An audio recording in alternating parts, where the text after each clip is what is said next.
ikibabaje nuko ivyo biganiro iyo bitariko biraba abanyagihugu babandanya bamererwa nabi, igihugu c'u Burundi kibandanya kimererwa nabi. Biraboneka ko mu mpande zose z'ubuzima bw'igihugu, haba mu mpande za politike, haba mu mpande z'umutekano, haba mu mpande z'imigenderanire y'u Burundi n'ibindi bihugu n'amashirahamwe mpuzamakungu, haba mu bijanye n'agateka ka zina muntu, haba mu bijanye n'ubutunzi bw'igihugu canke imibano, vyo bitera vyonyuka. Ariko hakaba umugwi w'abantu bake cane babifitemwo inyungu, nabo bitwa ko bari ku butegetsi baguma bafata amafaranga y'igihugu bakikoresha uko bishakiye nk'uko yo bari gwabo, nabo baguma bakoresha inzego z'igihugu zijeje gucungera amahoro n'umutekano nk'igisirikare n'igipolisi, ugasanga bariko mbere barabacamwo imigwi bifatiye ku mvo za politike canke ku mvo z'amoko. Abo rero nibo babifisemwo inyungu, nibo bavyanka, bagaca bakoresha izo nzego kugira ngo batere ubwoba abanyagihugu, batere ubwoba cane cane batavuga rumwe na leta, ubu mbere hageze naho batera ubwoba amakungu, ubu bageze aho banihanga n'ishirahamwe mpuzamakungu.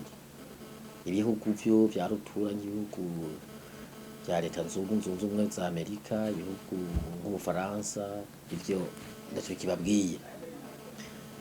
Rero turabona neza ko bafashe intumbero nako bafashe ingingo yo gutorera umuti ibibazo biri mu gihugu biciye mu ngwano, biciye mu gukoresha inguvu za gisirikare. Ariko rero mwene izo nzira ni inzira zitarama, ni inzira zidashika, ni inzira zihuma. Twe turabona neza yuko uko ari nko kwiyahura muri iki kiringo, kugomba kwiteranya n'amakungu yose, kugomba kwiteranya n'abanyagihugu batari bake, kugomba kwiteranya n'amashirahamwe yigenga, kugomba kwiteranya n'imigambwe, kugomba kwiteranya n'ibimenyesha makuru. Jewe sinumva aho tuborera ngo urakoze uhagira ico bivamo. Ibiganiro ntibiratangura kuko abo bishize ku butegetsi basenyuye amasezerano yacu n'ibwirizwa shingiro ntibaravyumva, ntibaravyemera. Ico gituma bidatangura, bakinyegeza inyuma yo kuvuga ngo twarikukiye turigenga. Ntushobora kuba warikukiye mu gihe n'igihugu cakunaniye gutwara, ntushobora kuba warikukiye mu gihe inzego z'igihugu uriko urazisambura, ntushobora kuba warikukiye mu gihe abanyagihugu bataronse ivyo barya. N'uwarondeye iyo ntahe yo kwikukira yavuze ati nta ntsinzi ndemera ntabona ko abarundi batekanye, bafise ivyo bafungura, babanye neza, bariko baragwanya ubukene, bariko baragwanya ubushomeri, bariko baragwanya ubujiji.